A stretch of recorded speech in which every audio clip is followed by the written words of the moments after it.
During the meeting, just for information, this is a meeting of the Friends of the Park at the Hall Town's Bluff.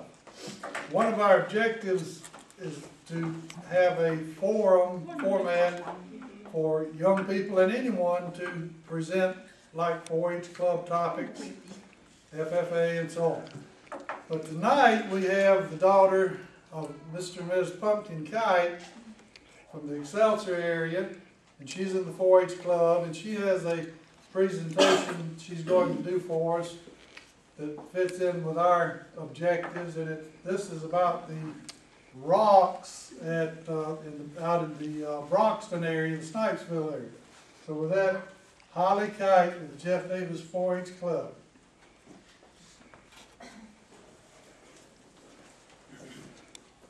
The Broxton Rocks and environmental beauty. When you mention the Broxton Rocks to local people of Coffee and Jeff Davis County, many stories are shared about camping trips, family picnics, and even a few walks down Lovers Lane. These waterfalls, cliffs, and walking trails are one of the most interesting places in Georgia to observe plant and animal life in its most natural state.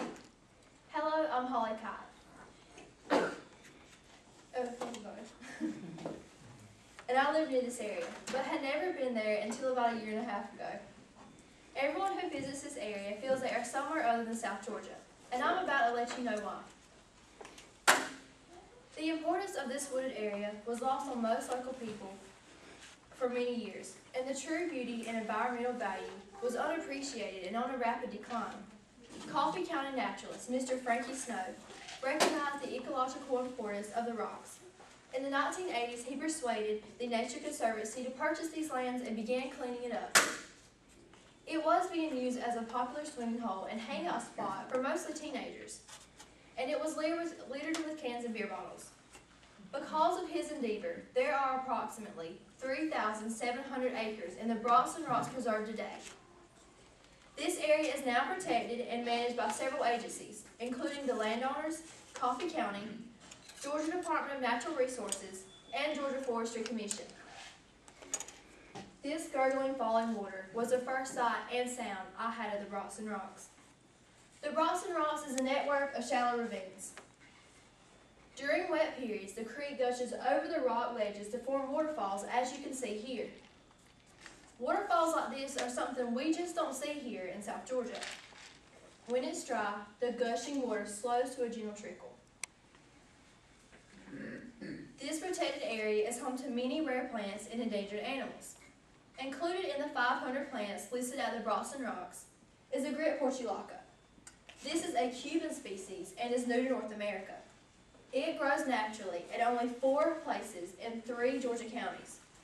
Another rare plant is the silky creeping morning glory. It grows naturally at 4 sites in 3 counties. Broxton Rocks is the only protected site for this morning glory. Our threatened Georgia plume can also be found here.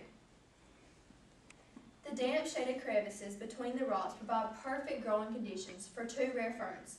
One is the hairy-lip fern, which usually is found in the southern Appalachians. Another is this rare shoestring fern, which is usually found in the tropics.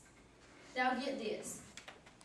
The green fly orchid, which normally grows on rocks, can actually be found here growing on the trees.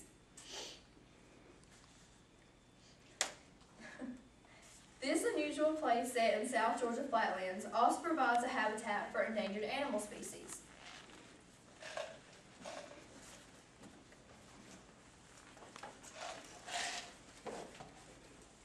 A wide range of animals inhabit this area.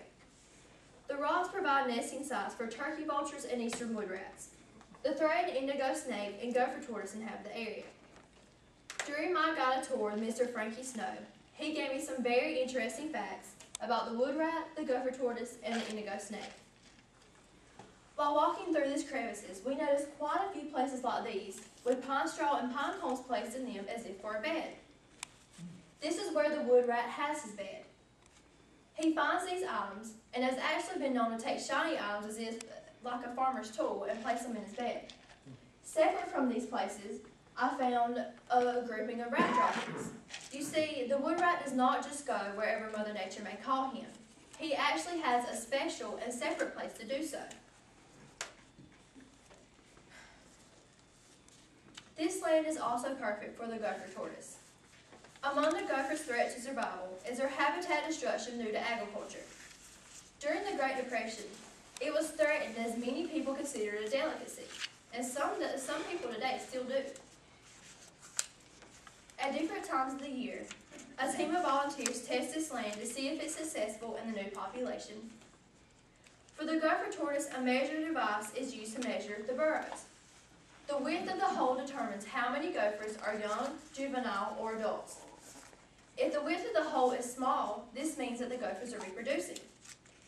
This is important to know because gophers begin digging their very own homes within a few days of being hatched. These burrows are not only important to the gopher, but also to over 300 other animal species. Much effort goes into monitoring these animals and protecting their habitat. One animal that uses the gopher tortoise's burrow is the indigo snake. A tracking device, such as a barcode, is inserted just up under the skin of each indigo captured, and its weight and length is recorded. Each snake has its very own individual number. When the snake is found and scanned again, it can be determined if this particular snake has been in the area in the past, if it's growing as it should, and if reproduction is occurring. It's not always easy to detect the indigo. However, Mr. Snow informed me that a dog has been successfully trained and is actually being used at the Bronx and Rocks to locate the indigo snakes. The Nature Conservancy is working to restore and protect the original ecosystem. A main way to do this is with prescribed burnings and plantings, which help with the natural development of this area and provide a way for this area to grow. This is important to keep the plant growth regular and reveal clearings for animal homes. Right now, this land is monitored and burned off in sections off and on throughout the summer months. In natural burnings, thunderstorms and lightning normally occur during summer months, so basically they're just reenacting this. Another way to restore and protect the original ecosystem is to limit and monitor the visits of this area. People still do have access to the Bronx and Rocks, but are required and encouraged to do so through guided tours, which happen several times a year. This way, people can be instructed on these rare plants and animal species. On my visit to the Bronx and Rocks, I was amazed at the beauty of this protected area only 5 miles from my home. As you can see here, the Bronx and Rocks is an out-of-the-ordinary place set in southeast Georgia. Pictures, although worth 1,000 words, cannot fully display the beauty and uniqueness of this amazing area. Preservation of areas like this one is only one way to protect our natural ecosystem and promote an earth-friendly society. I now know why Mr. Frankie is so thrilled to share the beautiful area and is so committed to keep it protected in its most natural state. A sign once posted there read, "Take nothing but pictures and leave nothing but footprints." Thank you.